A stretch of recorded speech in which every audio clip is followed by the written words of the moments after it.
এবার উত্তরপ্রদেশের পথে গুজরাট। গোরক্ষায় করা আইন পাশ গুজরাট বিধানসভায়। গোহত্যার সর্বোচ্চ যাবজ্জীবন কারাদণ্ডের আইন। গোমাংস বিক্রি, মজুদ বা পরিবহন করলে 10 বছরের সাজা হতে পারে। সামনে বিধানসভা ভোট, সেদিকে তাকিয়ে কি এই আইন? উঠছে প্রশ্ন। অবৈধ কসাইখানা বন্ধ হবে। উত্তরপ্রদেশে ভোটের আগে এটাই ছিল বিজেপির এজেন্ডা। ভোটের ফলে উত্তরপ্রদেশে কার্যত ভ্যানিশ হয়ে গেছে বিরোধীরা।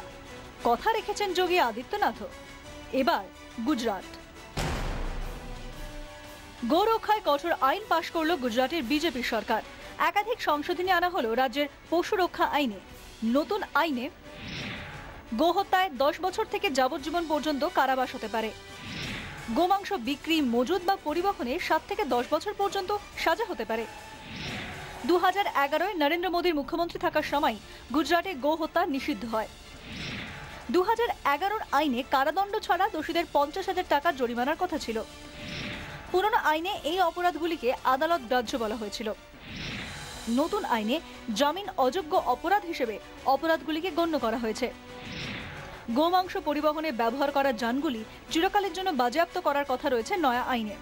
বিরোধী কংগ্রেস বিধায়কদের অনুপস্থিতিতেই শুক্রবার এই বিল পাশ হয়ে যায়। দিনের শুরুতেই বিরোধী বিধায়কদের সভা থেকে সাসপেন্ড করা হয়। বছর ঘুরলে গুজরাট বিধানসভার ভোট। তাহলে কি কড়া হিন্দুত্বের স্লোগানেই ফের ক্ষমতা দখলের পরিকল্পনা করছে বিজেপি?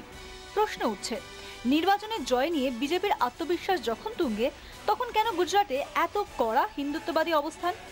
তাহলে কি অন্য কোনো আশঙ্কাকে দূরে ঠেলতে হিন্দু ভোট সংহত করার চেষ্টা? ব্যুরো রিপোর্ট, 24 ঘন্টা।